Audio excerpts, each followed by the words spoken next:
Welcome to the Tech Egg. Don't get scrambled. Enjoy the video. In this video, I will explain how to grow sea moss. First, understand that sea moss is a marine algae, not a plant, so it needs specific saltwater conditions to thrive.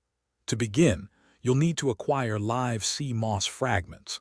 A 10 to 20 gallon tank is an excellent starting point for your home cultivation setup.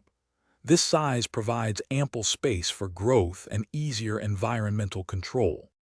Setting up your tank correctly is crucial for healthy sea moss. Maintain the water temperature between 68 and 74 degrees Fahrenheit or 20 to 23 degrees Celsius using a heater. Create a saltwater environment with a marine salt mix, aiming for a salinity of 1.022 to 1.026 specific gravity. Finally, provide moderate, indirect light for 12 hours each day, followed by a 12-hour dark period to mimic its natural cycle. Nurturing your sea moss involves consistent care. Ensure gentle water flow with an aerator to simulate ocean currents, which helps with nutrient distribution.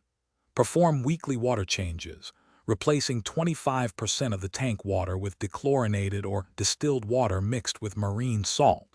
You can typically harvest your sea moss when it has doubled in size, usually after 6 to 8 weeks of growth.